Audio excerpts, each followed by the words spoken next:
En el material anterior de la semana pasada tenemos lo que es la evidencia de auditoría. Aquí nos habla sobre cuáles son las evidencias que va a recolectar un auditor para formarse una opinión acerca de la razonabilidad de la información financiera. Entonces nosotros cuando mirábamos el concepto de certeza razonable veíamos que es la acumulación de la evidencia que necesita el auditor para tener la seguridad sobre lo revisado, lo trabajado en esa auditoría. Para poder tener esa evidencia, entonces el auditor tiene que hacer un sinnúmero de pruebas, pruebas de control y pruebas sustantivas, para poder determinar que si en esa auditoría hay errores o si todo está bien. También ya en ese primer tema decíamos que la evidencia tiene que tener dos características y tiene que ser suficiente y competente.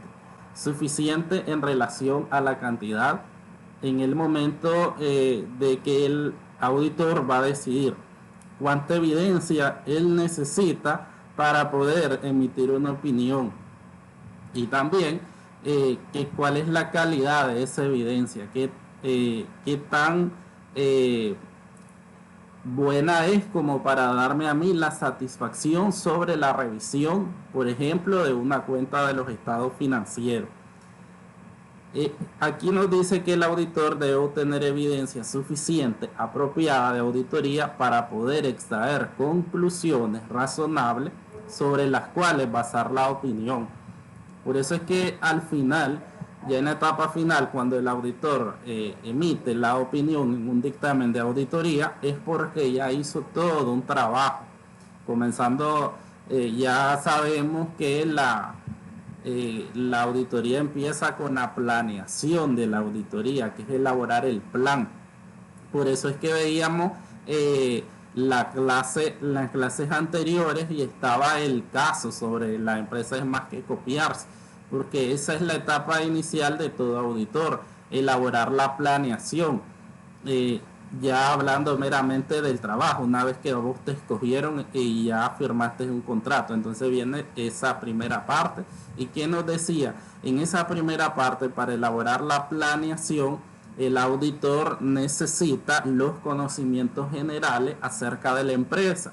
Y es donde decimos, desde el inicio vos, aunque no conozcas la empresa, entonces googleala, busca en internet los datos. Por lo general toda empresa tiene página web y desde ahí ya comienzo a buscar información de la empresa. Obviamente ya después yo tengo un acceso a la empresa y entonces ya puedo hacer entrevistas generales al inicio. No es necesario ir a preguntar cosas muy profundas sobre contabilidad. No, yo voy a conocer cosas generales acerca de la empresa para poder elaborar esa planeación. Entonces ahí a las personas más importantes que nosotros podemos hacer esas entrevistas iniciales, como al gerente general o al jefe de los departamentos o de un departamento. También estaba lo que es las visitas a las instalaciones, hacer un recorrido para ver qué es lo que hacen, cómo se trabaja. ¿Y qué más decíamos en etapa inicial? Lo que es la evaluación del control interno. La evaluación de saber si la empresa tiene organigrama, si tiene misión, si tiene visión, si tiene valores, si tiene manuales de funciones, si tiene políticas de venta, políticas de compra, políticas de caja chica, política de uso de activos fijos. La empresa puede tener un montón de políticas, porque para cada una de las cuentas que maneja puede tener una política. En la monografía que hicimos el año pasado, ahí recomendamos, por ejemplo, en ese caso era una cooperativa, y esa cooperativa, para poder funcionar correctamente, ya tenía que tener al menos 20 políticas de operación. Eso era lo ideal. En la práctica la cooperativa que tenía solo un manual de control interno que era muy pequeñito, digamos que no satisfacía el nivel de operaciones que tenía la cooperativa, y por eso la cooperativa fallaba en muchos aspectos de control interno. Entonces por eso es que es esencial todas esas preguntas y saber qué tiene la empresa para poder operar, hablando en políticas y procedimientos. Otro aspecto muy importante es que en el control interno, cuando hablamos de políticas y procedimientos, no es solo tenerlas, sino también llevarlas a cabo. Que sea una persona que esté viendo, implementando esas políticas y dándole el respectivo seguimiento. Entonces, no sirve solo que la empresa también te diga, ve, yo tengo 20 políticas y procedimientos de todas mis operaciones, tengo organigrama, tengo manuales de funciones, tengo cargos definidos. Pero ¿qué pasa si no hay una persona monitoreando todo ese control interno? Entonces tampoco sirve en ese aspecto. Entonces ahí nosotros vamos a evaluar al inicio, porque eso determina también mucha parte en la planeación, porque ya decimos, si el control interno es débil, es decir, en esa empresa no existen políticas y procedimientos, no tiene organigrama, no tiene manuales de funciones para cada cargo, entonces ya sabemos que ahí las cosas no pueden estar muy bien, y que yo como auditor, dentro de mi planeación, entonces tengo que aumentar mis procedimientos. Yo tengo que hacer más procedimientos para poder verificar esa información financiera, porque yo no tengo seguridad en los números que salen de ahí. Ahora, por el contrario, cuando nosotros llegamos a una empresa como auditores y vemos que el control interno es fuerte, en este caso, ¿qué podría indicarnos un control interno fuerte? Que existen políticas, existen manuales, existe organigrama, existe por ejemplo, un auditor interno, que ese auditor interno le está dando seguimiento, el control, el monitoreo a toda la ejecución de las políticas que existen. Entonces, en ese sentido, nosotros decimos, en esta empresa, las operaciones se pueden estar llevando con mayor eficiencia, eficacia, me da mayor seguridad sobre los datos financieros que reflejan esos estados financieros. Entonces, eso es muy importante a la hora de la planeación. En la planeación, como en la tarea, era fácil en el sentido de porque ya te daba toda la información, y vos con esa información lo que ibas a depurar era qué áreas voy a incluir dentro de una planeación y por qué. Obviamente, ¿por qué? Porque hay debilidad. Si a mí, por ejemplo, me decía, en el área de bancos no se hacen conciliaciones bancarias cada mes, entonces obviamente ese es un enfoque para mí como auditor, y entonces yo incluiría sí o sí esa área, porque eso me determina que no hay un buen control sobre los ingresos y los egresos de banco. Entonces ahí eso determina automáticamente incluir dentro de una planeación el área de banco. O sea, yo voy a incluir dentro de la auditoría, revisar, monitorear el área de banco por tales y tales razones, porque es un área muy sensible, que se puede perder el dinero. Yo tengo que tener un control sobre todos los ingresos de la compañía. Eso incluye que yo diario deposito el dinero recolectado en caja. Entonces yo tengo que hacer esa revisión de que todo lo que se vendió, entonces ese mismo total de ventas sea el total de una minuta de depósito que yo envié al banco. Asimismo, todos los egresos, para eso tengo un estado de resultado con todos los gastos que salieron, fueron los desembolsos. Lo único que no sale como desembolso, y que ya nosotros lo sabemos a estas alturas, son las depreciaciones, las amortizaciones y las estimaciones, que esos son porcentajes, ya sabemos que vida útil, y no son gastos en efectivo. Entonces todo lo demás tuvo que haber salido con un cheque. O sea, le pagué salario, tuvo que estar con un cheque, pagué el agua, la luz, el internet, pagué gastos de representación, pagué viáticos, todo eso debe de estar ahí controlado en una salida, ya sea de efectivo, un gasto menor, de caja chica, o con un cheque. Entonces ahí esa explicación. En el sabatino hubieron buenos trabajos de esa tarea. no estoy conforme porque apenas fueron como de 16, fueron solo 6 personas, pero esas 6 personas digamos que se propusieron, hicieron un buen trabajo porque hasta hicieron variaciones. En el caso de las variaciones estaban incluidas dentro de la planeación en etapa inicial, porque también yo les decía que cuando nosotros vamos a hacer una auditoría, entonces la empresa nos facilita los estados financieros del año que nosotros vamos a examinar, y también nos proporciona los estados financieros del año anterior. Entonces esa es una información que nosotros manejamos a mano desde un inicio. Entonces la tenemos ahí, y la tenemos ahí, entonces le vamos a dar uso, y ahí es donde nosotros vamos a hacer primeramente las variaciones, que es ver las diferencias que hubieron del año anterior con el año sujeto al examen, y ver qué cuentas sufrieron mayores variaciones, y también determinar por medio de ellas cuáles vamos a incluir.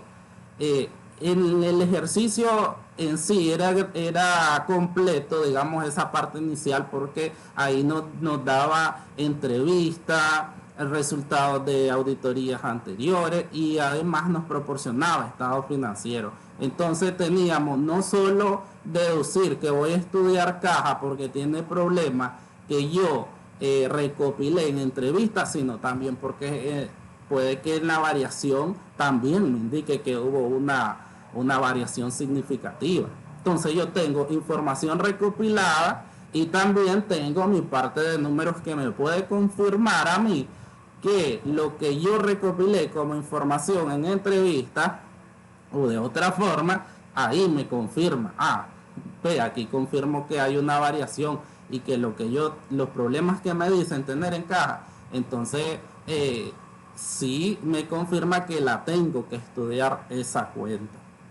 Entonces, procedimientos analíticos, las variaciones, sacar el porcentaje de variación, y con ello determinar cuáles son las cuentas que tienen mayores variaciones y incluirlas dentro de mi planeación. Hay otras formas también, como les decía, de procedimiento analítico. No solo es la variación. Hay otro que es que también lo podemos hacer fácilmente, porque es el estudio de las razones financieras principales, que es un tema que ustedes ya vieron en finanzas.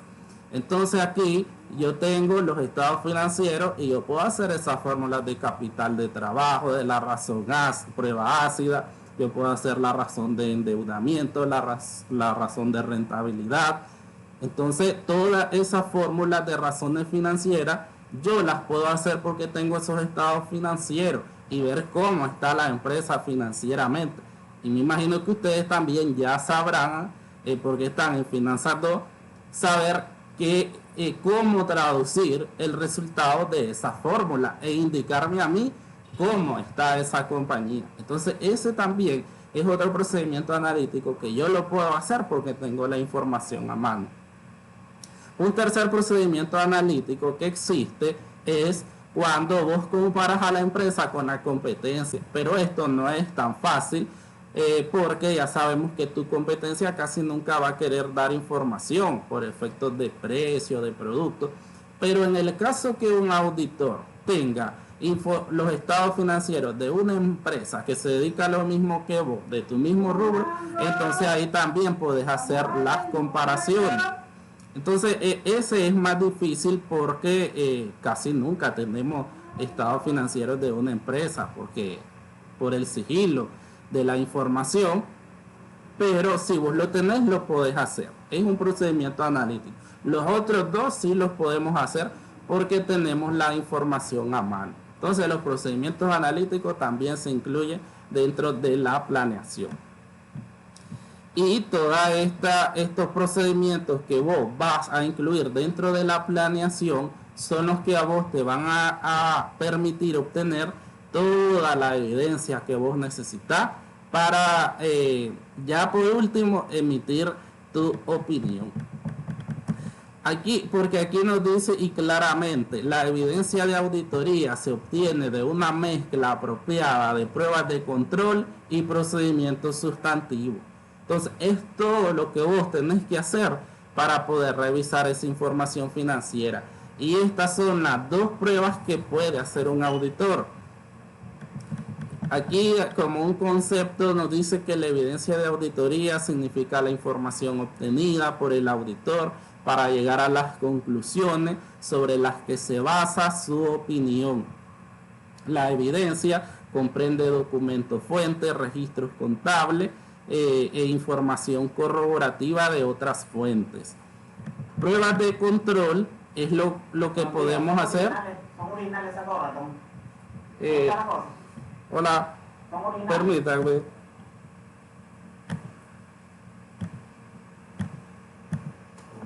Estoy dando clase. Sí, son originales. No. Dale, pues.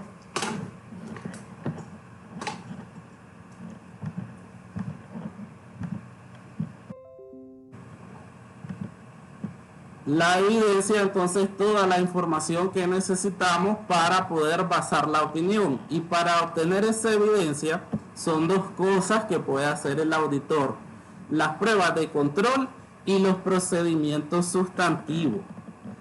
Las pruebas de control van a ser todas las pruebas que tengan que ver con el sistema de control interno. ¿Y qué decía al inicio del sistema de control interno? Todas las políticas y procedimientos.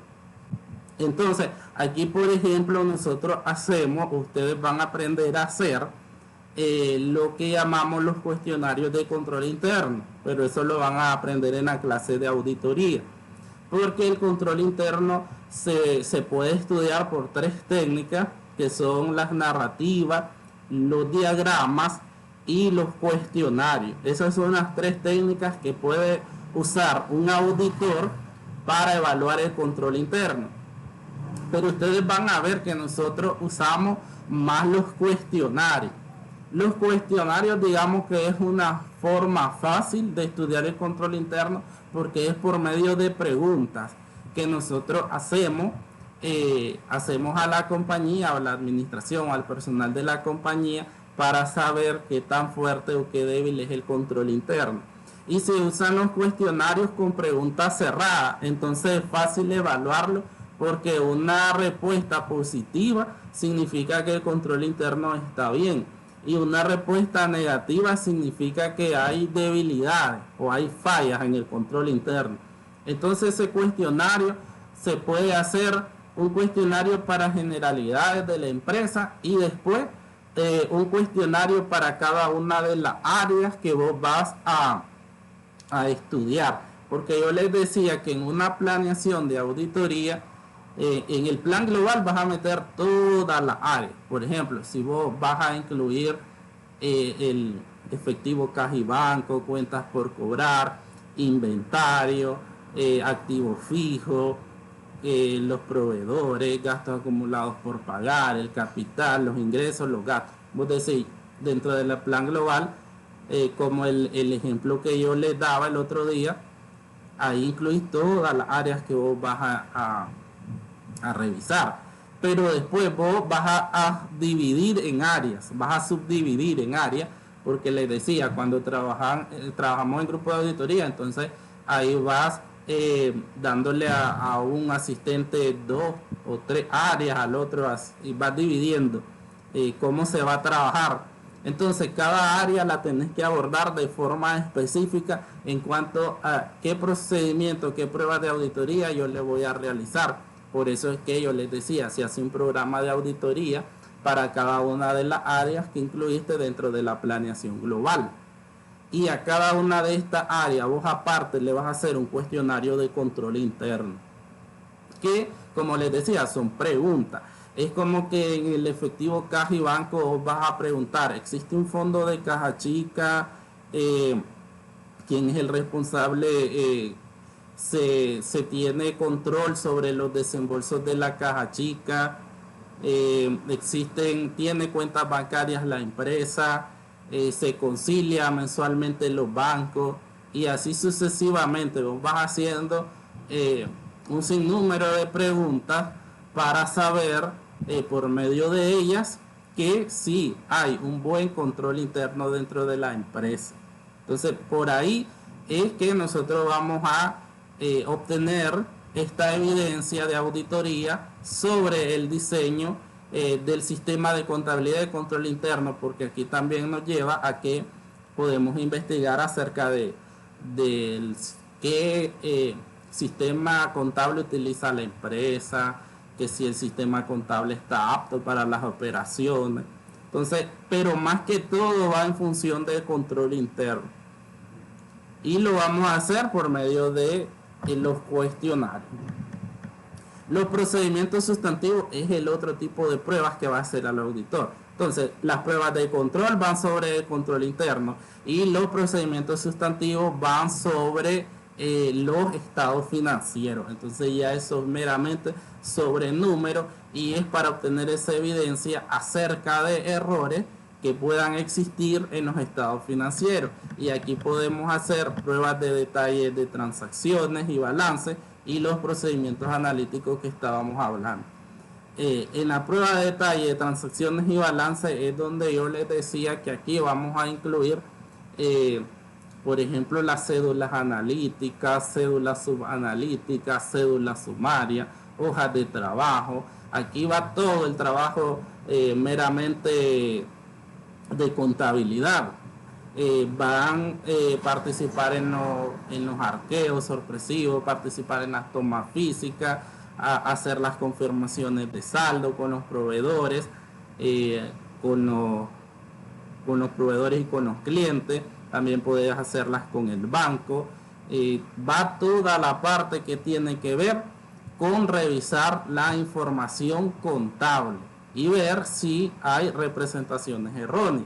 Y para esto también yo les decía que muchas veces vamos a hacer recálculos, porque recálculo y no cálculos, porque los cálculos ya fueron hechos por el contador de esa empresa, ya hay estado financiero cerrado. Entonces nosotros el recálculo lo volvemos a hacer para saber que si se equivocó el contador y si podemos encontrar algún error. La suficiencia y la propiedad dice que están interrelacionadas y aplican a la evidencia de auditoría obtenida tanto de las pruebas de control como los procedimientos sustantivos. Entonces va a las dos características que debe de tener la evidencia, y en cuanto a la cantidad y a la calidad, porque ahí mismo nos dice la suficiencia es la medida de la cantidad de evidencia y la propiedad es la medida de calidad de la evidencia. Y aquí también ya yo les decía que la evidencia que se obtenga fuera de la empresa entonces es más fiable que la que obtenemos dentro, en relación a que no es lo mismo que, por ejemplo, un saldo que te dé un cliente que está fuera de la compañía a que te lo dé el mismo contador, porque el mismo contador pueda que quieren encubrir algún error que él tenga. Por lo tanto va a resultar más confiable lo que te diga alguien fuera de la empresa que lo que te diga alguien dentro de la misma compañía.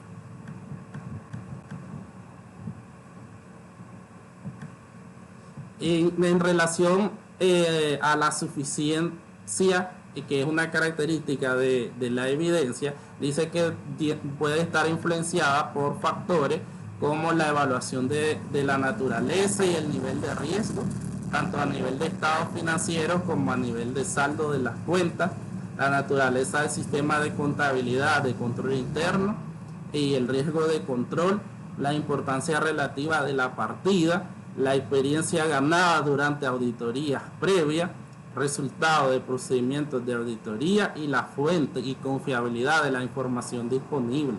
Esos factores determinan a vos cuál es la cantidad de evidencia que vos necesites, porque no es lo mismo, como hablábamos de si el control interno está fuerte, entonces tal vez no necesito demasiada evidencia, no necesito realizar tantos procedimientos.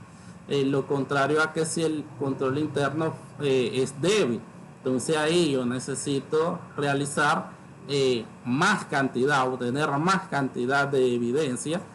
Otro factor podría ser la importancia que tiene esa cuenta dentro de los estados financieros. Si es muy importante, entonces necesito más evidencia. Si es una cuenta menos importante, que tal vez tiene un monto muy bajo en los estados financieros, entonces yo no necesito tanta evidencia para confirmar ese saldo dentro de esos estados financieros. Entonces son varios factores lo que le van a determinar al auditor cuánto es la cantidad de evidencia que él necesita para poder formarse esa opinión.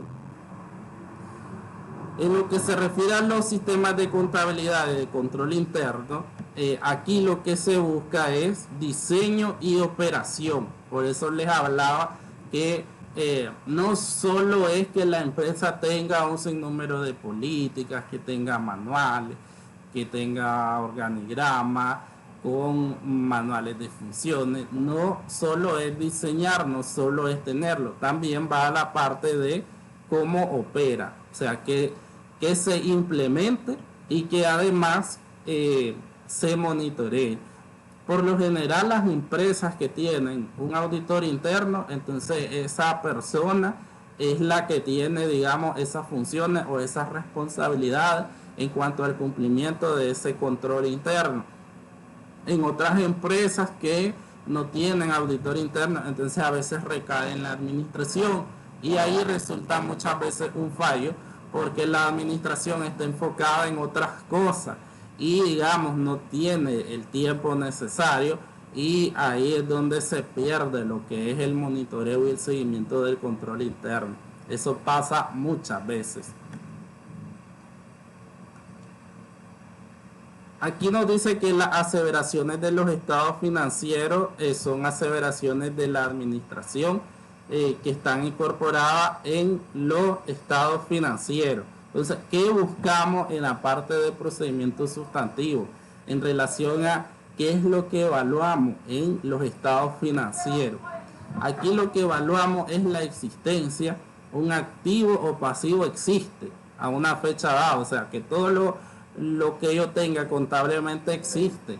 Que si me sale que tengo en un estado financiero 10 millones en edificios, es porque está en comprobante en unas escrituras que yo compré esos terrenos. Entonces, todo lo que está en los estados financieros tiene que existir dentro de la compañía, y para eso en el caso de compra tenemos facturas de compra. En el caso de, por ejemplo, vehículos, entonces tenemos las facturas de compra. Es para todo, nosotros debemos de tener un respaldo de que existe dentro de la compañía y obviamente que es propiedad de la empresa, que esa factura está a nombre de la compañía.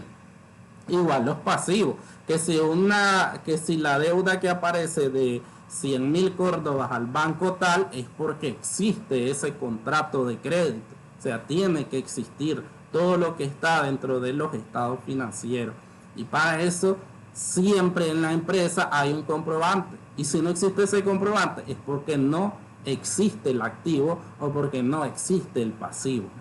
Por eso también vamos a ver que vemos evidencia documental, porque estamos hablando de que existe un documento que respalde el registro de esa contabilidad.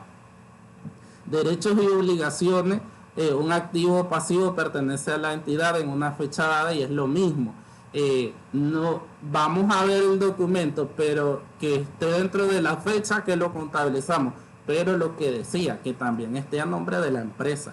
No puede ser que tengamos, por ejemplo, si nosotros vemos que hay un vehículo, pero el vehículo sale al nombre del gerente general. Eso nunca debería de pasar. El vehículo tiene que estar a nombre de la empresa. Y todo los activos y los pasivos tienen que estar a nombre de la empresa, que el contrato de crédito sea a nombre de la empresa. Por eso en las empresas funcionan con un representante legal, con una persona también, porque no es la empresa en físico que va a llegar a un lugar, no. Para eso cuando se crea una empresa se crea un representante legal que es una persona, un ser humano. Entonces esa persona adquiere la obligación ante la compañía, es el nombre de la compañía y es siempre la persona que va a asistir a firmar todos esos contratos. aquí otorgamos, las empresas van a otorgar un poder general o un poder generalísimo y ser apoderado. Así pues, cuando ustedes lleguen a las empresas van a verlo, y cuando se los ofrezcan, en el caso de que sean administradores, aquí hay que pensarla en cuanto a la responsabilidad que uno adquiere al ser apoderado, porque en el caso que la empresa haga algo indebido, entonces se van a ir sobre la persona, porque vos sos el representante. Entonces el representante siempre va a presentarse en nombre de la compañía, pero las facturas o los contratos y todo lo que firme va a salir a nombre de la empresa. Ocurrencia: una transacción o evento tuvo lugar, lo cual pertenece a la entidad durante el periodo, y aquí lo que se va a buscar es que si fue en el mes, las operaciones que vos estás registrando una venta en el mes de enero, tiene que estar en enero, no tiene que estar en febrero, y así sucesivamente, que si yo el crédito lo firmé en noviembre, no puede estar en diciembre. Entonces aquí lo que vamos buscando es que esté dentro del periodo, y sobre todo aquí lo que se busca es que no esté sobre años, que digamos que todavía puede causar más consecuencias, que vos, por ejemplo, algo de diciembre lo traslades a enero, y enero ya sabemos que es otro año. Entonces ahí sería más grave, porque estás ya sabemos que existen cierres y periodos anuales que en nuestro país van del 1 de enero al 31 de diciembre, y ahí se cierra la contabilidad para efectos de presentar tu cierre anual ante la DGI, que la DGI ya sabemos que es el ente fiscalizador de todo, de los impuestos, pero en sí de las operaciones de la empresa. Entonces ahí es más grave dejar por ejemplo, ciertos registros para el mes siguiente, cuando verdaderamente quizá ocurrieron en diciembre, y eso es lo que se va a revisar también. Integridad: no hay activos, pasivos, transacciones o eventos sin registrar, ni partidas sin revelar. Es como que vos tengas, por ejemplo, en el mes de diciembre, vos vas a revisar en documentación y ves que se vendieron en ese mes, tenés 100 facturas y vos ves solo 80 contabilizadas. ¿Y qué pasó con las otras 20? Entonces aquí vamos también en relación a documentación, por eso tenemos siempre documentación, para ir comprobando que esa documentación se registró en el sistema contable, que es lo que hoy se maneja en día. Entonces aquí vamos viendo que ninguna transacción se dejó por fuera, no se registró, porque en estos casos lo que puede pasar es que la empresa pueda evadir impuestos, podría ser el caso, o que tal vez quiera presentar unas pérdidas que no existen, que va siempre sobre evadir, porque por lo general ese tipo de empresas que hace eso maneja una información real de cómo están las operaciones para efecto del dueño, y maneja otra información que sería para efectos de impuestos. Valuación: un activo o pasivo registrado a un valor en libros apropiados. Entonces que si 10.000 dice la factura, 10.000 tiene que estar contabilizado, no puede haber 8.000 ni 12.000. Entonces ahí vamos viendo lo que es la evaluación, cómo se haya registrado el activo o el pasivo, y que obviamente, como decía al inicio, siempre va a estar respaldado por un documento. Medición: una transacción o evento es registrado a su monto apropiado, va sobre lo mismo de evaluación, y el ingreso o gasto se asigna al periodo apropiado. Tiene que ver también con lo mismo de presentación, en el sentido de que se registró en el mes que se causó el gasto o el ingreso, y que asimismo se registró por su monto apropiado. En el caso de los ingresos tenemos la factura. Entonces todo lo que vendiste en el mes de enero, eso tiene que estar contabilizado, y eso mismo tiene que estar reportado a la DGI y a la alcaldía, todo lo que vendiste. Y también en el sentido de que esté por el monto correcto y en el periodo correcto.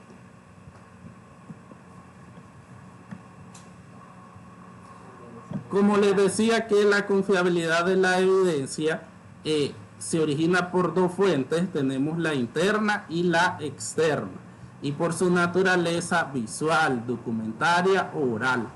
Entonces les decía que nosotros podemos obtener evidencia dentro de la empresa y podemos también obtener evidencia fuera de la empresa, como las cartas de confirmación de saldo con los clientes, con los proveedores o con el banco, porque en ese caso es el banco que nos está dando esa información, es el cliente que está fuera de la empresa.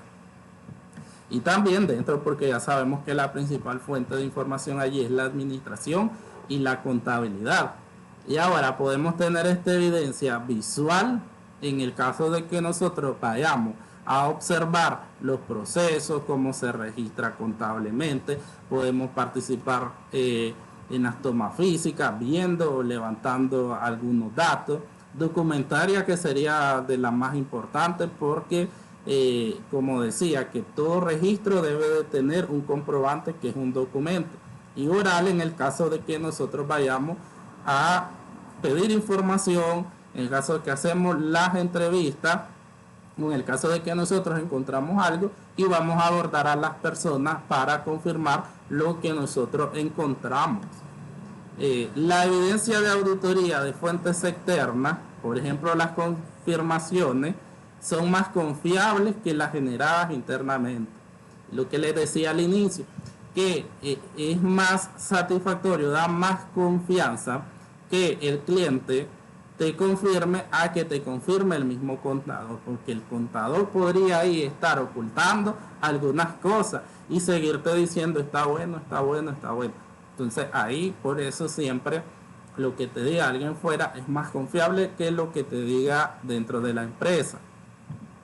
La evidencia de auditoría generada internamente es más confiable cuando el sistema de contabilidad y de control interno son efectivos. Entonces, cuando el sistema de control interno es bueno, es fuerte, que eso indica, como repito otra vez, que tenga políticas, procedimientos, manuales de funciones, que tenga cargos definidos, organigrama, que tenga todo eso. Entonces, lo que se genere dentro de la empresa va a dar mayor confianza. Va a dar mayor confianza.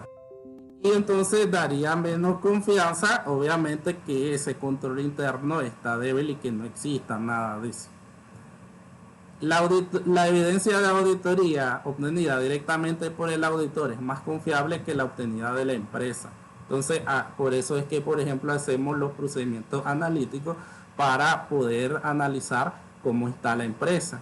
Y que no solo quedarte con los datos que te da la empresa, entonces vos tenés que ir más allá. Por eso es que yo les digo, en muchos casos vas a hacer los recálculos, porque vos no vas a confiar en lo que ya hizo el contador ahí.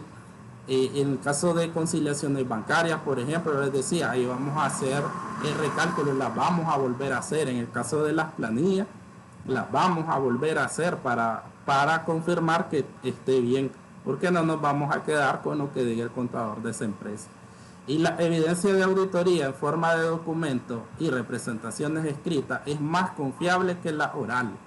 Entonces aquí no es lo mismo que alguien te diga de boca, como decimos, algunas cosas que querrás saber sobre algunas situaciones que ya descubriste o que estás descubriendo de la auditoría, a que te lo diga mejor de una forma escrita. Por eso es que hoy en día siempre estamos pidiendo que lo que te van a decir, lo que te van a orientar, la información que vas a obtener, entonces mejor que te la pasen por escrito. Y si es posible, aquí pedimos hasta firma al final. O sea, si yo voy a hacer una entrevista, entonces yo la voy a levantar por escrito, por ejemplo. Y después yo se la paso a la persona para que ella la lea y esté conforme. Es igual a como cuando un periodista formal o con ética hace una entrevista y después se la da a revisar al entrevistado y le pregunta si está conforme y hasta ahí. Él la puede sacar, digamos, cuando hablamos de un programa de televisión. Pero en el caso de aquí, que sos un auditor y que estás haciendo entrevistas y vos querés que todo quede formal por escrito, entonces toda esa entrevista, esa información que obtuviste, la pasás a Word, qué sé yo, la tipea y después se la pasa a la persona y que esa persona esté de acuerdo y ahí al final te firme y vos ya te quedas con esa evidencia de toda esa información que recopilaste. Los procedimientos para obtener evidencia, es decir, son las técnicas. ¿De qué forma vos vas a obtener toda esa evidencia que necesitas acerca de todos los procedimientos y las pruebas llevadas a cabo? Entonces aquí, ¿cuáles son esas técnicas?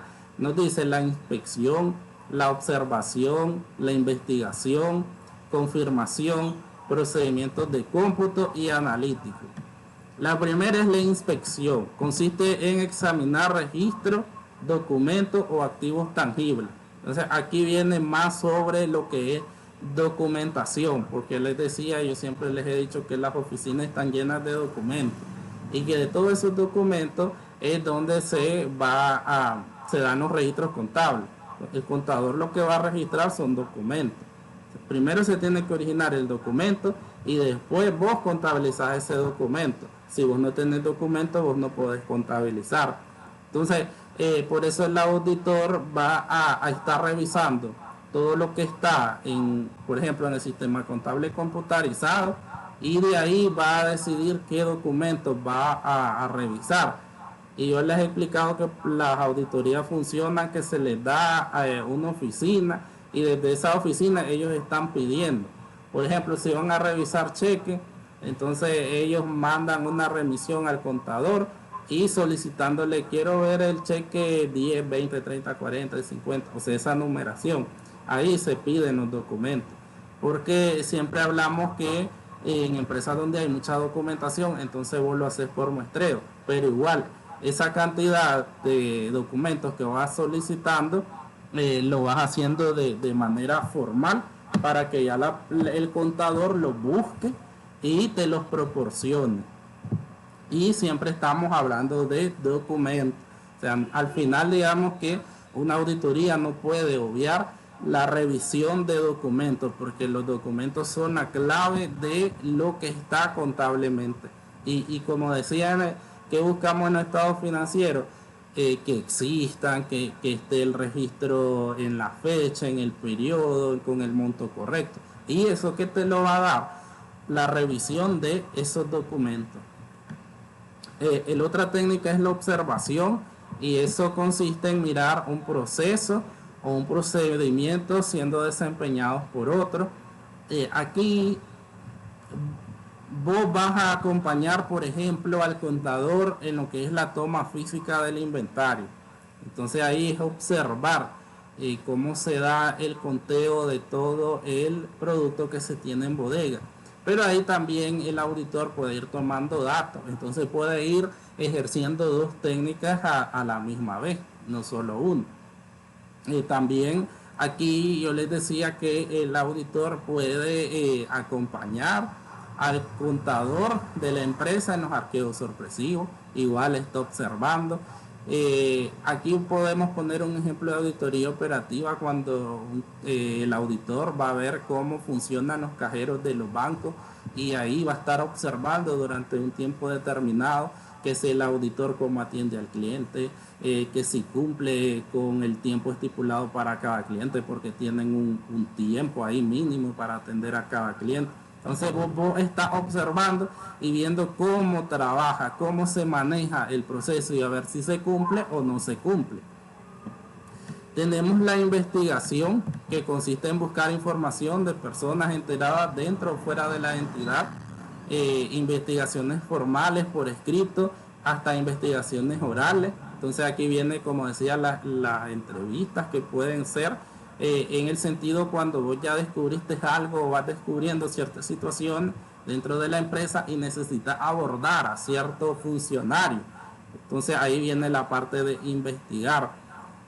La confirmación es una investigación para corroborar información en los registros contables, y aquí ya les he dicho que manejamos confirmación de saldo con los clientes, confirmación de saldo con los proveedores.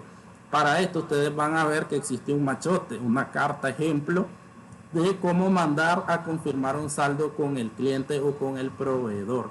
Y aquí lo que buscamos es obviamente una respuesta, que el cliente nos mande una respuesta para ver si está conforme o no está conforme con ese saldo. El cómputo va a consistir en verificar la exactitud aritmética de documentos fuente y registros contables. ¿Por qué? Porque como hoy en día manejamos todo por computadora y la contabilidad por sistemas contables computarizados, entonces hoy en día vamos a hacer rastreo, que serían esas triangulaciones de cuentas. Es donde yo les explicaba que, por ejemplo, la venta. Entonces, el total de venta, ¿dónde va a estar? Va a estar, si te pagaron, entonces busca el banco. Y si te deben una parte, entonces busca el cliente. Entonces ahí tenés una triangulación de 3 cuentas con una misma operación. Entonces vos vas a ir a rastrear esas 3 cuentas. Y obviamente después podrías añadir una 4ª cuenta, que sería la estimación para cuentas incobrables. Entonces, consiste en verificar toda la parte de los registros contables computarizados, que es lo que se maneja hoy en día. Y están también los procedimientos analíticos, que son el análisis de índices y tendencias significativos, que eso lo acabo de explicar, o ya lo expliqué dentro de este tema, que les decía que podemos hacer el análisis de variaciones, podemos hacer las razones financieras, y en algunos casos, cuando tengamos la información de la competencia, entonces también podemos hacer el análisis con la competencia, que sería esos estados financieros de la competencia, ver las variaciones y también hacerle razones financieras y compararlas con los datos que nos dieron de la compañía que vamos a auditar. Entonces ahí podemos ver cómo está la compañía que vamos a auditar en relación a la competencia en base a datos financieros. ¿Consultas?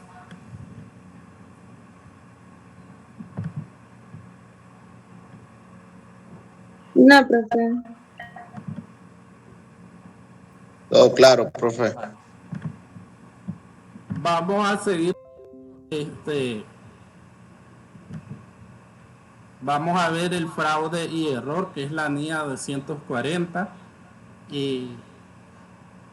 Pueden resultar auditorías que se enfoquen primeramente sobre los estados financieros, una auditoría de estados financieros, pero puede que en el camino esa auditoría se traduzca a una auditoría forense, porque vos descubriste que hay indicios, o ya estás seguro, digamos, porque por tu experiencia como auditor, vos ya sabes que existe un fraude dentro de esa compañía.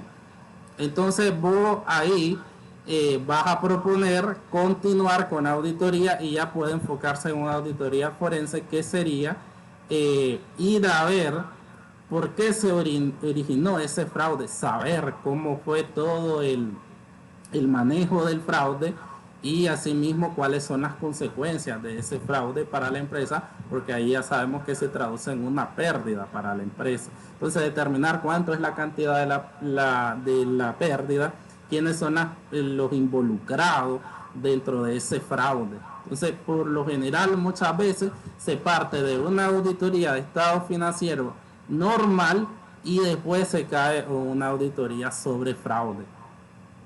Aquí vamos a ver cuál es la diferencia entre el fraude y error. El fraude, como dice la NIA, es un acto intencional por parte de uno o más individuos entre la administración, empleado o terceras partes, que da como resultado una representación errónea de los estados financieros.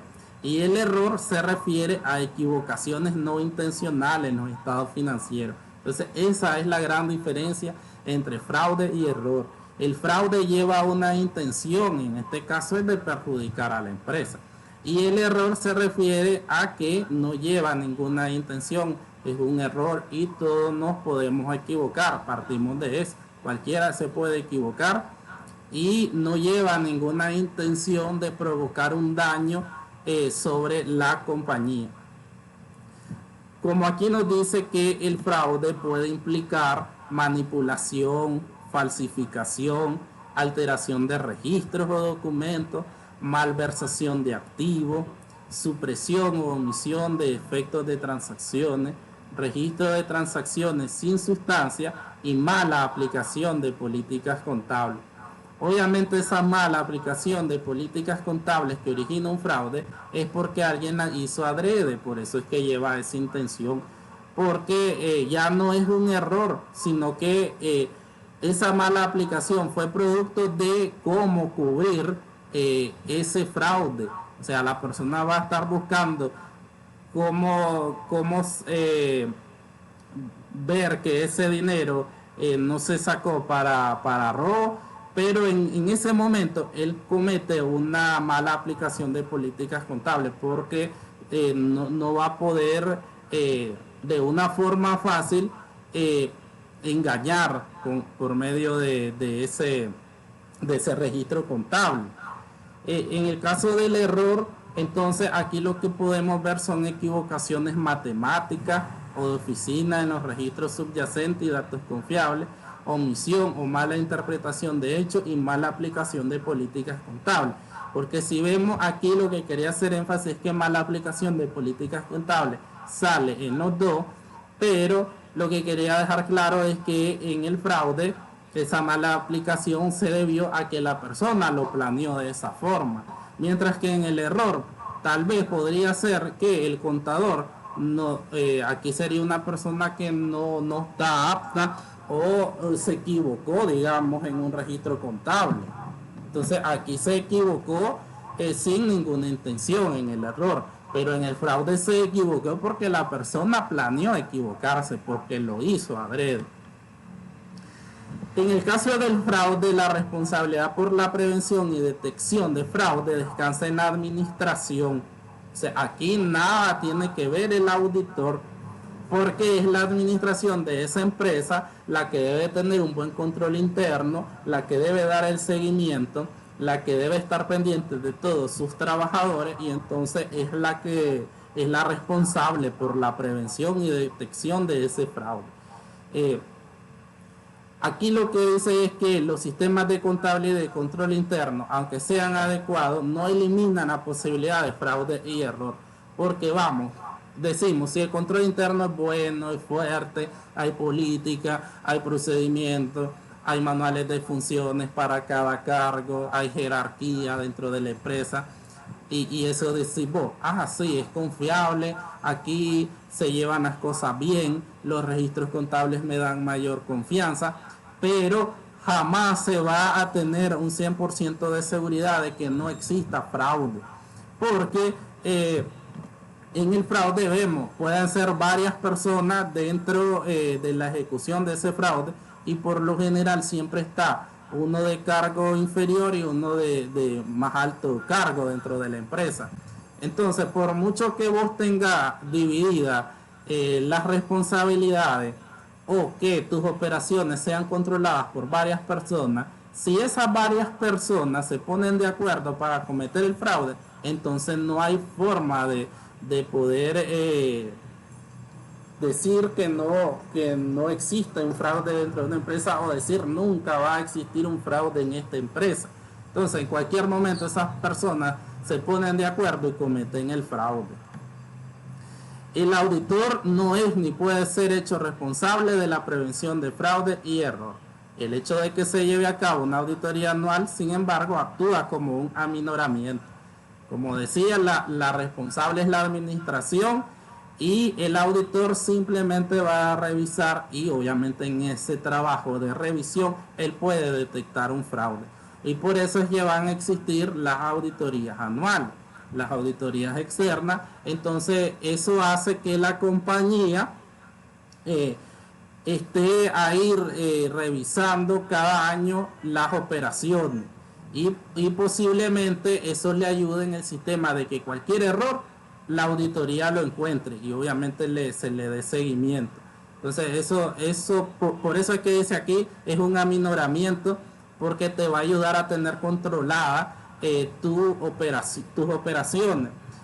Vamos a ver, ustedes, cuando voy a dejar una tarea de los principales casos estadounidenses que son los más sonados sobre fraude, Entonces, en varios de ellos, los auditores participan del fraude, en el sentido de que un auditor puede omitir la información encontrada, es decir, el auditor rastrea y ve que hay un fraude y en ese caso no lo comunica a la administración y más bien se hace amigo del fraudulento y ahí comparten de ese robo, de ese dinero. Y entonces en esos casos sí, los auditores son partícipes de los fraudes y ustedes lo van a ver en los casos investigativos. La evaluación de riesgo, dentro del control interno, la empresa debe de evaluar los riesgos externos y los riesgos internos que puede tener la empresa. Entonces, ¿qué riesgos existen dentro de esta compañía que a mí me puedan originar un fraude o un error? Entonces aquí la administración tiene que hacer la evaluación de riesgo y eso va sobre las debilidades en el sistema de contabilidad y el control interno. Ya cuando nosotros detectamos, por ejemplo, que no hay manuales de funciones dentro de una compañía, entonces ya eso es un gran riesgo para la empresa, porque decimos que las personas no saben concretamente cuáles son sus funciones y qué es lo que van a hacer. Hay varias personas haciendo de todo. Entonces ahí es donde decimos, el contador es secretario, es administrador, o sea, hace de todo. ¿Qué pasa? Que esa persona en cualquier momento se puede confundir, puede cometer un error. O también, como es el mismo, entonces él puede robar. Y el ejemplo que, haciendo autorreferencial, y yo les he explicado que, por ejemplo, donde yo trabajaba, yo era firma, yo era el contador. Entonces yo hacía el cheque y yo mismo firmaba. En el caso de las transacciones electrónicas, yo elaboraba las transferencias y yo mismo me autorizaba. Entonces, ¿qué pasa? Ese era un gran riesgo para esa empresa, porque todas las operaciones estaban concentradas en una sola persona, que era yo. Y si yo he sido otro, entonces me mando dinero a mi cuenta bancaria. ¿Quién se iba a dar cuenta? Nadie. Entonces, todas las debilidades que vos veas en el control interno de esa empresa, entonces esos son focos rojos de que ahí puede existir. Si no existe en ese momento, a futuro cercano va a existir un fraude o va a existir un error, cualquiera de las dos cosas. Condiciones o eventos que aumentan el riesgo de fraude y error. Vemos aquí cuestiones con respecto de la integridad o competencia de la administración, o sea, qué tan íntegro es el administrador de esa empresa, una persona muy débil o es una persona que ya tal vez ha cometido otras situaciones en los que se ha involucrado en cuestión a fraude. Entonces, qué tan íntegro sos vos como persona, como que a vos te indique que vos nunca vas a cometer un fraude o que sos una persona propensa al fraude. Cuando vemos triangulación de fraude en la auditoría forense, vemos que, por ejemplo, un fraude empieza con personas con muchas necesidades. O sea, una persona que tal vez tiene a su mamá enferma y tiene que gastar un montón en medicamentos, gana poquito. Entonces esa persona en ese momento se convierte en un fuerte potencial para cometer un fraude. Entonces ahí puede comenzar a manipular y buscar cuáles son el mismo persona que va a cometer el fraude comienza a estudiar a la empresa en relación al control interno, porque ya sabemos, si todas las políticas y procedimientos son el control interno, entonces él va a ver qué procedimientos no existen dentro de esa empresa y por dónde se le va a hacer más fácil cometer el fraude. Entonces ahí vemos cómo funciona una triangulación de fraude dentro de una compañía. Y puede partir de ahí qué tan íntegro es esa persona dentro de la administración. Y por eso es que vemos que no todo el mundo lo pueden administrar un negocio. Y que en la mayoría de casos los administradores son dueños o una persona altamente de confianza de los dueños. Por eso es que a veces yo veo que la carrera de administración a veces no resulta tanto para efectos de trabajo. Presiones inusuales dentro o sobre una entidad, pueden existir transacciones inusuales, problemas para obtener suficiente evidencia apropiada de auditoría. Es decir, cada vez que vos veas un registro contable que esté registrado mal contablemente, o que en el debe debería ser en el haber, o que era en el haber debe estar en el debe, un registro de una cuenta X, entonces eso ya sabemos. Un registro así es un indicio de que algo está pasando. O en otros casos que nos vamos sobre monto, es como que vos pagabas digamos 5.000 de energía, y ves que en un mes hay 100.000, entonces eso es como para inmediatamente saber de que ahí existe algo.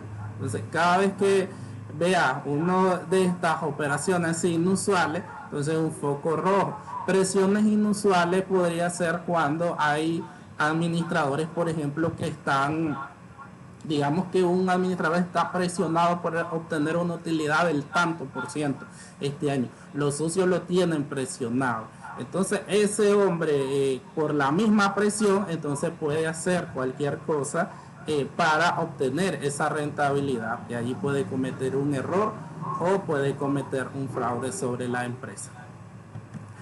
Problemas para obtener suficiente evidencia es sencillamente cuando vos estás pidiendo información y el contador de esa empresa no te proporciona, o sea, te la voy a dar otro día, que mañana, que no sé qué, y vos nunca obtenés esa información que necesitas. Entonces ahí también ya es como un foco rojo para que vos determines que ahí puede haber un indicio de fraude o errores que el contador de esa empresa no quiere que sean descubiertas, porque por un error también podría ser, no solo sería por un fraude, también por un error que él haya cometido y que no quiera que se dé cuenta el jefe o la administración de esa empresa.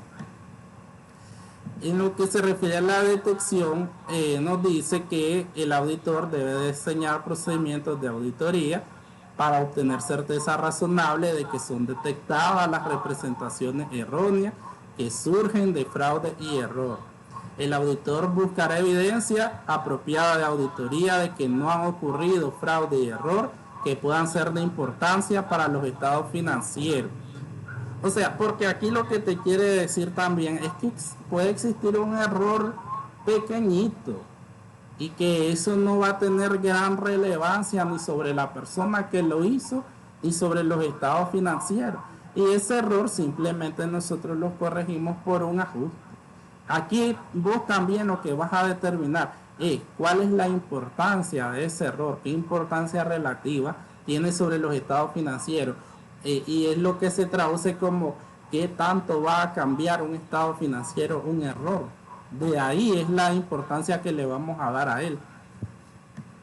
La probabilidad de detectar errores es más alta que la de detectar fraude, ya que el fraude se acompaña por actos específicamente planeados para ocultar su existencia. Entonces, los errores son más fáciles de encontrar porque nosotros, como ya sabemos contabilidad, ya sabemos lo que se debita, lo que se acredita, y entonces ya sabemos cuando un registro está mal y lo podemos detectar fácilmente. Ahora, cuando hablamos de fraude y sabemos que son varias personas, que eso tuvo que haber sido planeado con mucho tiempo, con mucha anticipación de tiempo, entonces esa persona lo planeó tan bien que es difícil muchas veces encontrarlo. Y hoy en día, si ustedes leen literatura de fraude, entonces se van a dar cuenta que las personas han mejorado sus técnicas para robar. Entonces eso lo hace más difícil aún. Aquí está el párrafo que nos decía que debido a las limitaciones inherentes a la auditoría hay un riesgo inevitable de que las representaciones erróneas de importancia relativa en los estados financieros resultantes de fraude y a un menor grado de error puedan no ser detectadas. Y siempre decimos esto porque decimos que no vamos a revisar todo, porque en una empresa grande hay mucha información y entonces no podemos pasar todo el año revisando. En esos casos vamos a agarrar muestras y siempre decimos que dentro de la parte que no revisemos, ahí puede que se quedó un error sin ser descubierto. Entonces, en relación al alcance de la auditoría, puede pasar esto de que se quede algún error sin ser descubierto. En las limitaciones inherentes, una auditoría está sujeta al riesgo de que algunas representaciones de importancia no sean detectadas, aun si la auditoría está propiamente planeada y desempeñada de acuerdo a las NIE.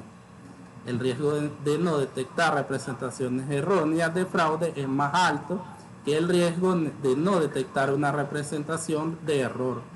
Lo mismo que decía anteriormente, porque el fraude tiene la intención de ocultarlo, tiene colusión, que son varias personas unidas, tiene falsificación, falla deliberada en el registro de transacciones o representaciones erróneas intencionales hechas al auditor.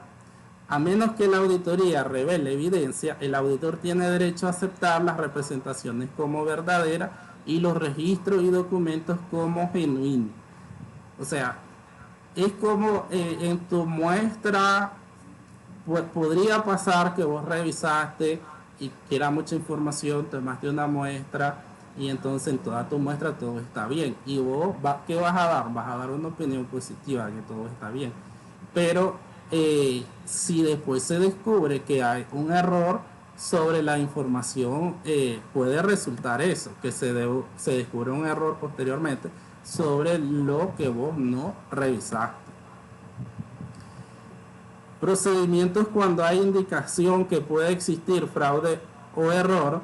El grado de dichos procedimientos modificados o adicionales depende del juicio del auditor respecto del tipo de fraude y error, la probabilidad de su ocurrencia y la probabilidad de un tipo particular de fraude o error pudiese tener un efecto importante sobre los estados financieros. Es lo mismo que decía, que hay que ver qué tipo de error fue el que se cometió, cuál es la probabilidad de la ocurrencia de ese error y qué importancia tiene ese error dentro de los estados financieros.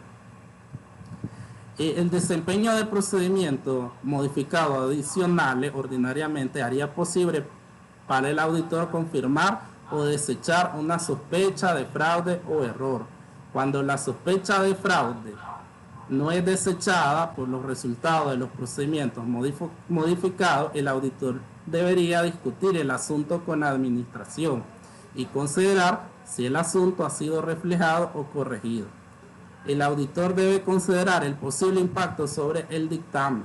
Entonces aquí, entonces decíamos, cuando vos vas descubriendo un error, entonces ahí vas a ver qué procedimientos adicionales vos vas a realizar para poder confirmar esa sospecha de ese fraude o ese error.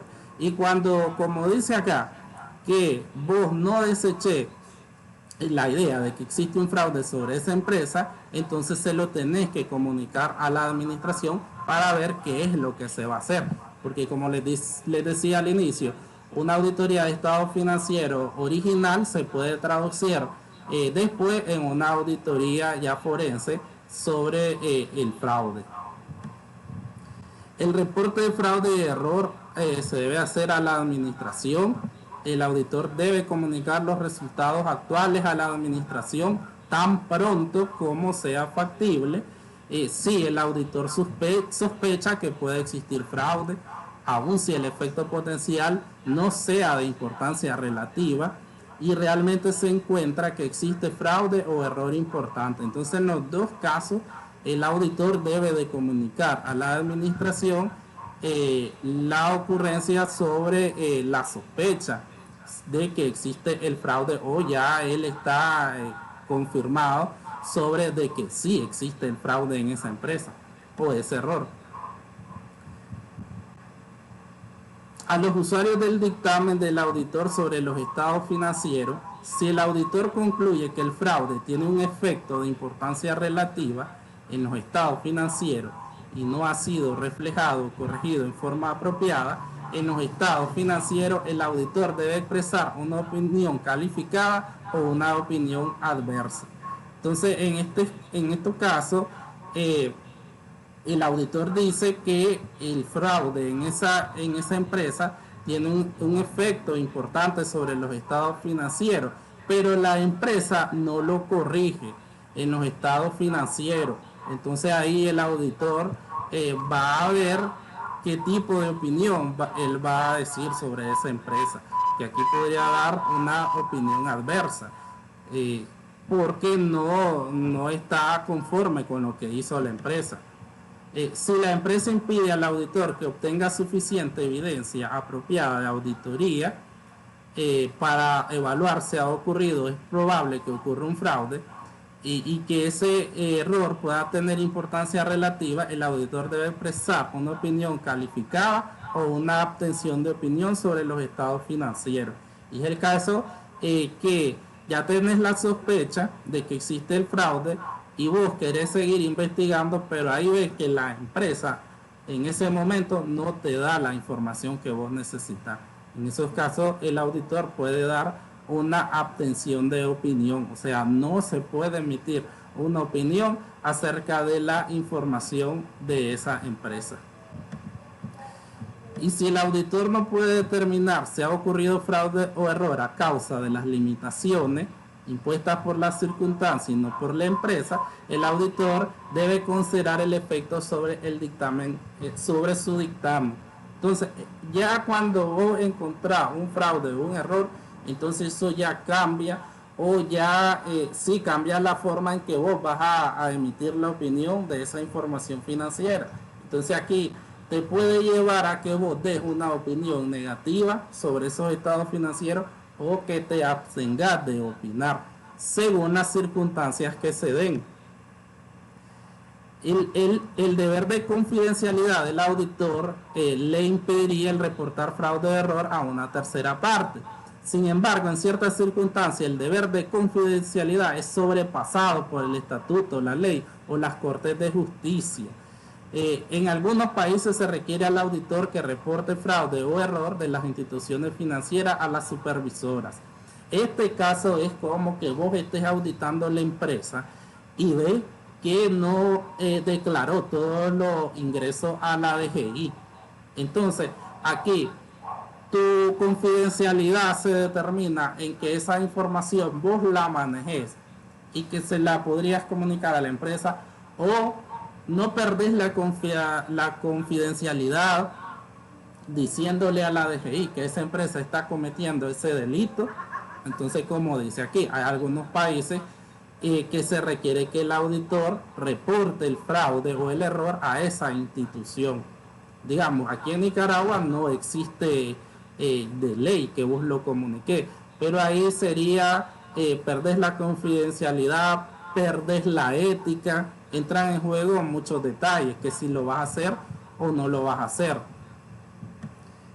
Por lo general, lo primero es comunicárselo a la administración, más que vos, digamos, irte corriendo a la DGI a decir que esa empresa está evadiendo impuestos.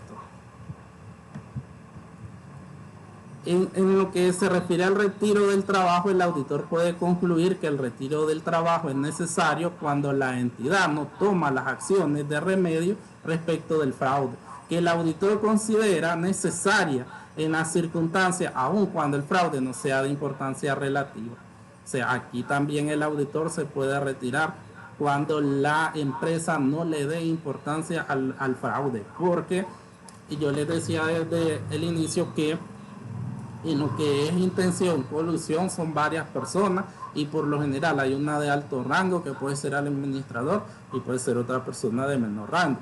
Entonces esa persona de alto rango, si está incluida dentro del fraude, entonces no va a querer hacer ningún cambio y no va a querer comunicarlo a los socios.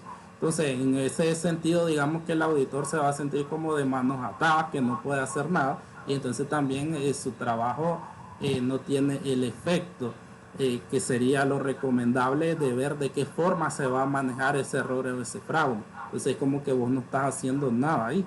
solo te ocuparon para conocer o que otra persona se dé cuenta de que existe el fraude, pero de ahí no va a pasar. Y los factores que afectarían a la conclusión del auditor incluyen las implicaciones de la involucración de la más alta autoridad dentro de la entidad, lo que puede afectar la confiabilidad de las representaciones de la administración. Es lo que estaba diciendo. Alguien de alta autoridad o de alto rango, entonces está metida dentro del fraude y hasta ahí. O sea, va a buscar una forma de siempre, digamos, ocultarla, aunque tenga ya un veredicto de un auditor o una opinión de que existe el fraude, pero lo va a dejar ahí el fraude, no va a buscar ninguna forma de cómo poder solucionar esa parte con los dueños de la empresa. Según el Código de Ética para los Contadores emitido por la Federación Internacional de Contadores, al recibir un requerimiento del auditor propuesto, el auditor existente debe comunicar 6 razones profesionales porque el auditor propuesto no debería aceptar el nombramiento. El grado al cual un auditor existente puede discutir los asuntos de un cliente con un auditor propuesto dependerá si se ha obtenido el permiso del cliente para hacerlo, los requerimientos legales o éticos que aplican en cada país relativos a dicha revelación, si alguna de esas razones u otros asuntos que necesitan ser revelados, el auditor, tomando en cuenta las restricciones legales y éticas, donde sea apropiado el permiso del cliente, dará detalle de la información y discutirá libremente con el auditor propuesto todos los asuntos relevantes al nombramiento. Si el permiso del cliente es negado por este para discutir sus asuntos con el auditor propuesto, ese hecho deberá revelarse al auditor propuesto. O sea, esto es en el caso de que el retiro y sea contratado un nuevo auditor dentro de esa compañía. O sea, vos llegaste hasta el descubrimiento del fraude y entonces vos no vas a seguir dentro de ese trabajo de auditoría, te retiras y ahí viene el nombramiento podría ser el nombramiento de un nuevo auditor. Por último están los ejemplos de condiciones o eventos que aumentan el riesgo de fraude dentro de una empresa. O sea, aquí hay detalles que nos dicen cuando pudiese estar ocurriendo un indicio de un fraude o un error. Y primeramente en respecto a la integridad o competencia de la administración, podemos ver detalles como que la administración está dominada por una persona o un grupo pequeño y no hay un consejo o un comité de vigilancia. Hay una estructura corporativa compleja donde la complejidad no está justificada. Hay una continua falla para corregir debilidades importantes en el control interno, donde esas correcciones son factibles. Hay un alto porcentaje de rotación de personal, clave financiero y de contabilidad. Hay una importante y prolongada escasez de personal en el departamento de contabilidad y hay cambios frecuentes de asesores legales o de auditores. O sea, estos son indicios que a nosotros nos pueden dar riesgo de fraudes o errores, y es como en esas empresas donde vemos que hoy hay un trabajador, mañana hay otro, o sea, una alta rotación de personal. Algo está pasando dentro de esa empresa. Y lo mismo como decía aquí del contador, nunca hay contador, no existe contador o un contador tras otro en esa empresa. Algo está pasando. Sobre todo esa primera que dice está dominada por una persona, la administración. Entonces esa persona tiene todo el control y el manejo de esa empresa. No hay vigilancia por parte de los dueños, de los socios. En otras podría ser al revés, porque nos dice, hay una estructura, un organigrama ahí todo complejo y si vos lo estudias, ese organigrama no tiene, como decimos, ni pie ni cabeza. Entonces ahí esconde algo, esa estructura. Todo eso es lo que nosotros tenemos que ver, investigar sobre estas características Y si encontramos estas características o estas cuestiones, como dice ahí, entonces saber que pueden ser indicios de fraude o error, y nosotros como auditor saber que necesitamos más evidencia para poder comprobar esa información financiera. Presiones inusuales dentro sobre una entidad cuando la industria está declinando y las fallas están aumentando. Hay un capital de trabajo inadecuado debido a ganancias decrecientes o una expansión demasiado rápida. La calidad de las utilidades se deteriora. Por ejemplo, toma de riesgo aumentada respecto de ventas a crédito, cambio en las prácticas de negocio, selección de políticas contables alternativas que mejoren el ingreso. La entidad necesita una tendencia a la alta de la ganancia para soportar el precio de mercado de sus acciones, debido a que se contempla una oferta pública, un cambio de posición, otra razón. La entidad tiene una inversión importante en una industria o línea de productos que se distingue por su rápido cambio. La entidad depende fuertemente de uno o unos cuantos productos o clientes. La presión financiera sobre los altos directivos. Se ejerce presión sobre el personal de contabilidad para que complete los estados financieros en un periodo de tiempo excepcionalmente corto. O sea, aquí tenemos otro tipo de situaciones que a nosotros nos son focos rojos de que podemos encontrar un fraude o un error dentro de esa empresa, y es donde yo les decía, a veces puede haber una presión sobre tener unas utilidades altas que se le hacen como imposible, digamos, al administrador o al gerente, y en ese caso él puede hacer cualquier cosa que no es correcta para poder cumplir esa meta. Transacciones inusuales. Aquí podemos ver transacciones inusuales, especialmente cerca de fin de año, que tienen un efecto importante sobre las utilidades. Transacciones o tratamientos contables complejos, transacciones con partes relacionadas, pagos por servicio, por ejemplo, abogados, consultores o agentes, que parecen excesivos en relación con el servicio proporcionado. Y es donde yo les di el ejemplo también de que si vos estabas pagando 5.000 córdobas cada mes de energía y un mes ves que pagaste 100.000, entonces ahí ya directamente vos sabés que es un error, y hay que simplemente ir a pedir los recibos de cada mes para confirmar. Y ahí mismo te das cuenta de qué es lo que existe, si existe un fraude o existe un error.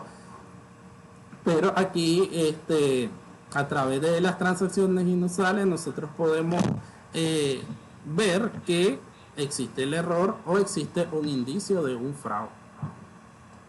Problemas en la obtención de suficiente evidencia. Aquí, ¿qué podemos ver? Registros inadecuados, por ejemplo, archivos incompletos, excesivos ajustes a libros y cuentas. Hay muchos ajustes dentro de esa contabilidad. Transacciones no registradas de acuerdo a los procedimientos normales y cuentas de control fuera de balance. Documentación inadecuada de transacciones, como falta de autorización apropiada, documentos soporte no disponible, alteración a los documentos, un excesivo número de diferencia entre registros contables y confirmación de terceras partes, evidencia conflictiva de auditoría y cambios inexplicables en los porcentajes de operación, respuestas evasivas o irrazonables por parte de la administración a las averiguaciones de auditoría. Aquí es cuando nosotros tenemos problemas para obtener la evidencia. No nos proporcionan la evidencia. Cuando nosotros revisamos, por ejemplo, la documentación, como dice ahí, tiene alteraciones. Y cuando nosotros también estamos haciendo las averiguaciones con la administración, y la administración o los jefes no nos quieren dar, no nos responden todo lo que necesitamos saber. Entonces esa medida evasiva, esa respuesta evasiva, entonces ahí es por vos lo tenés que traducir automáticamente que algo quieren ocultar.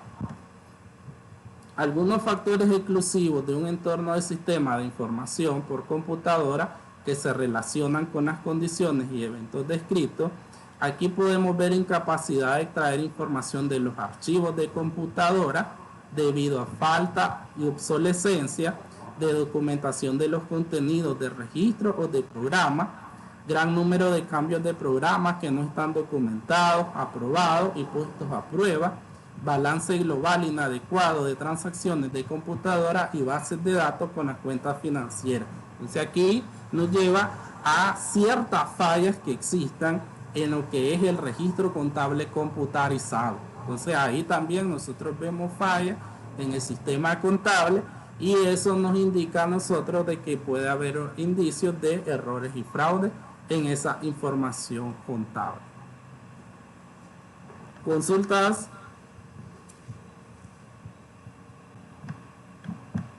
Se durmieron.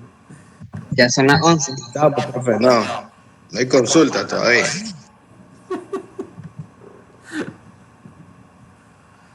Del tema de fraude y error, vamos a hacer asignaciones.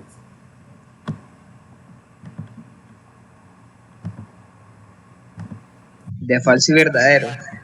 Es larga siempre.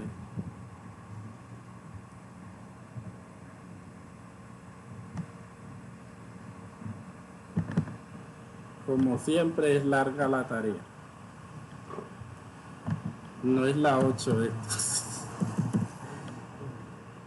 Entonces aquí vemos primero complete. Es parecida a las que ya hemos hecho pues en estructura. Primero complete, siempre con el material. Entonces el material clave aquí es el fraude y error. Por ejemplo, de la primera dice, se refiere a un acto intencional. Eso ya está, ya lo podemos poner. Eso está fácil primero. Pues sí. Eso está fácil.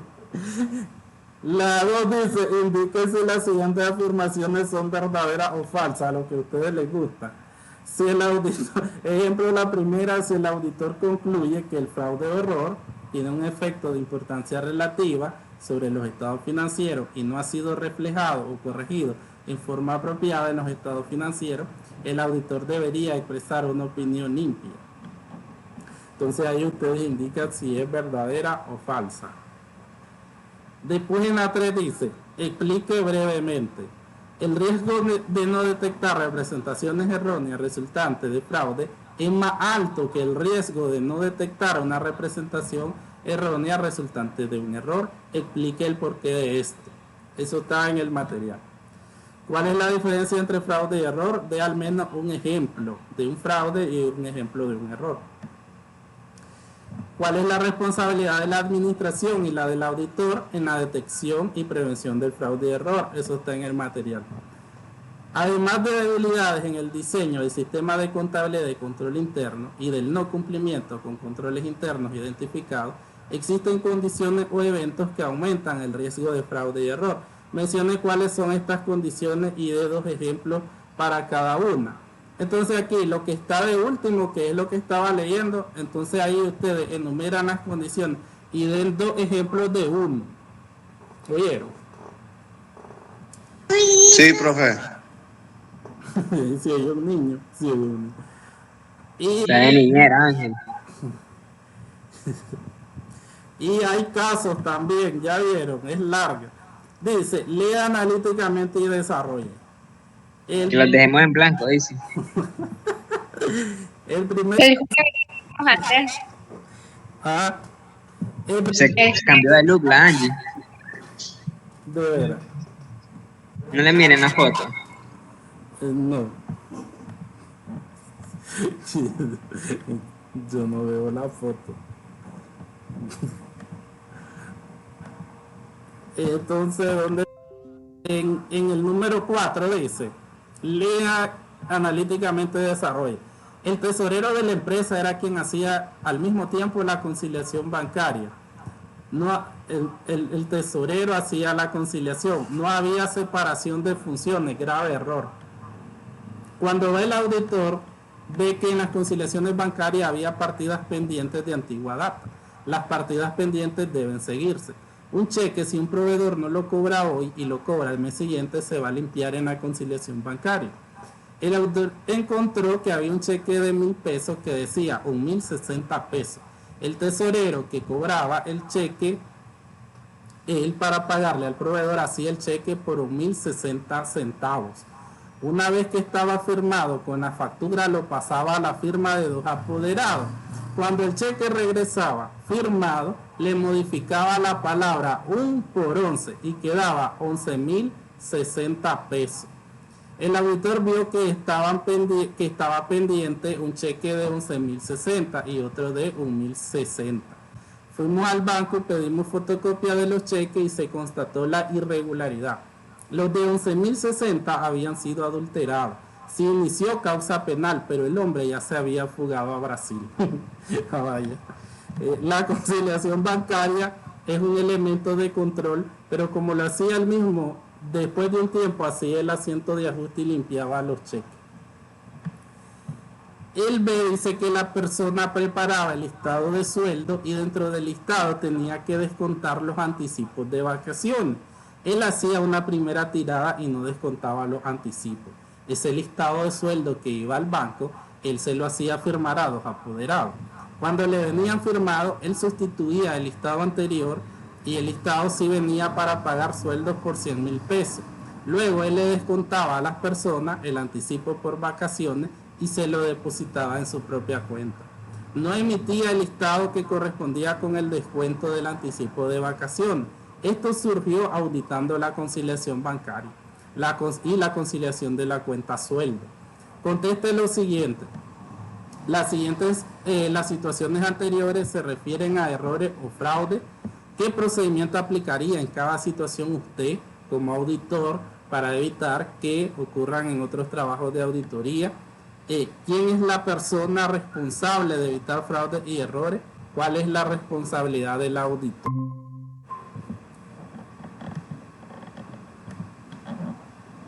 Entonces, esos son los casos.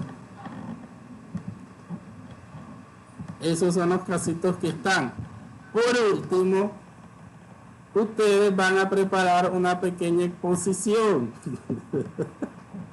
Y hay 3 casos de fraude, los casos de fraude más sonados.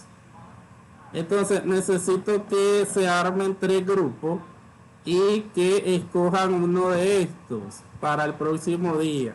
Ustedes van a explicar cómo funcionó el fraude, van a explicar todo lo concerniente al fraude en esta empresa. Entonces primeramente puedan hacer una generalidad acerca de la empresa, que es la empresa que se dedica o se dedicaba, en el caso de que ya cerró, y después explicar cómo fue todo el manejo del fraude, quiénes son los implicados, de qué forma se pudo haber corregido ese fraude, toda esa parte. Entonces son 3 empresas las que están acá, 3 grupos van a armar entre todos, o sea, todos se van a dividir en 3 grupos y van a elegir uno de estos. Angie, ¿cuál vas a elegir? ¿Con quién vas a trabajar? ¿Y de cuántos grupos? Es que vamos a armar 3 grupos.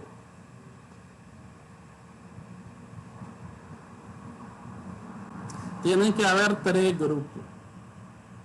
Ustedes creo que son 8. Creo, ni sé.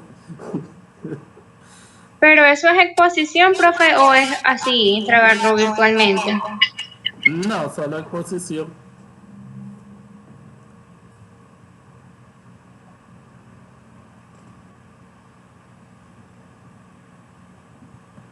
¿Vos, Christopher, vas a trabajar con Ángel? Yo trabajo con Ángel, ahí quería Ángel.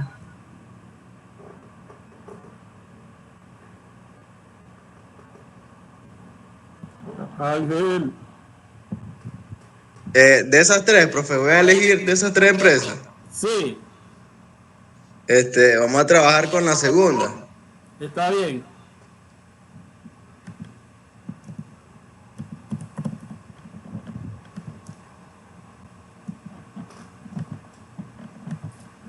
Se van a llevar Andrés ustedes. No sé, Christopher. ¿Qué decís vos, loco? Hay que se vaya. Hagamos los tres entonces, profe, con Andrés y Cristian. El otro va a quedar bueno, solo Edwin. Edwin, tengo que hablar con Edwin. Que trabajé Edwin con Ociel. Sí. Y que trabajé la Angie con la Evelyn en la Cationca. Ajá. Sí, hay que trabajar las tres. ¿Y cuál les dejo para avisarle el que quede dárselo a este Edwin? Voy a avisarle. Profe, porque nos podemos hacer de 4 para que no quede nadie solo. No, es que está Edwin y Uciel. Ah, ya. Ya. Oye, la Christopher. De 4 no, porque hay unos que no trabajan, otros que ni se conectan. Qué locura. Oh. En trío dúo. Angie, ¿cuál dejo de los dos? Voy a dejar porque es el que tiene más información. Ok, profe. Para que lo pongan bien ustedes. Como quien dice, la Ángela que estudia. Yo no he dicho eso. Yo mis palabras de mi boca. No desvalorizó el profe, qué bárbaro. Les doy ese tema, dice, porque ellas son las mejores. No dije eso. Ah, si los favoritos de él son ustedes. Yo. Qué bárbaros. No, es que ese es un tema que tiene mucha información. Hay hasta monografías de ese caso. Entonces, ellas lo pueden exponer bien. Y no, bueno, es que prefiero que dejarle Enron que dejarle Wells Fargo. Ellas lo van a hacer mejor. Entonces lo deja lo más difícil a Edwin y a Ociel. Pues no tanto porque es que ese caso no tiene tanta información. Es más fácil entonces. Y pues sí, digamos.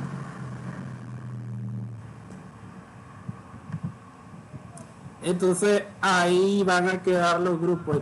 Voy a hablar con Edwin. Bueno, ahí quedamos, nos vemos. Buenas tardes. Entró tarde y quiere salir temprano.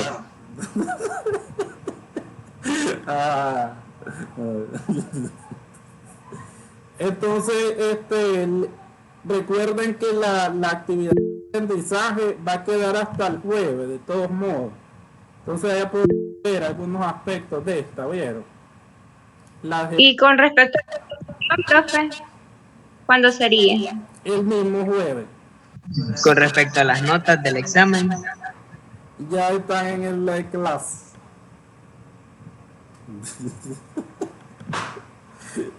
Eso. Acuérdense que solo ustedes van a preparar, bueno, tengo que prestar el dato.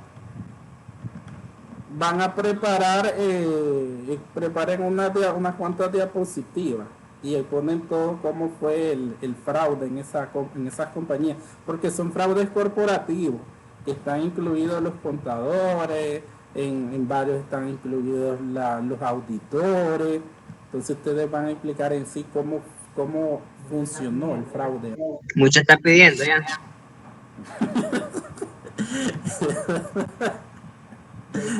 De exposición ahora Van varios. hasta con diapositiva, pa. Van varios.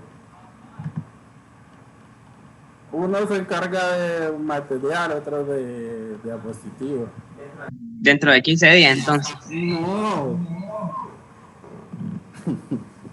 Para el jueves. Sí. Y nos dejó una tarea. Y ahora otra tarea. Pero es que esta tarea está hasta para el jueves a medianoche.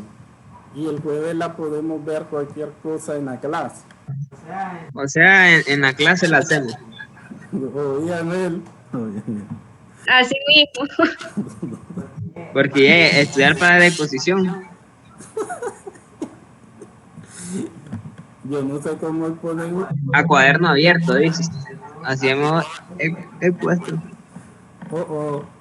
Solo leen las diapositivas. Je. Dele pues buenas tardes, ya nos vamos. ¿Cuántos puntos vale esa exposición, profe? Todavía no he Vale. decidido. Vamos a ver qué tan buenas estén. Pónganos los 20 ya, pues. Los 20 ya. Dependiendo cómo salga el año. Así va a haber valor. Ya viste, Angie. Es por tu foto de... ¿Quién es esa, Johnny Depp? Sí, profe. Ya. Oí ¿Qué dijo? que esto es amor, dice Johnny Depp. Sí, es mi crush. Guapísimo, se ve en esta foto. Oh. Está celoso, Christopher, profe. Está celoso. Está celoso. Jamás. Hasta ahí vamos a llegar. ¿Qué me escribe? Dele pues. Y nos viro, Ángela, ahí chateamos. Dale, profe. Que pase buen día. Buen día.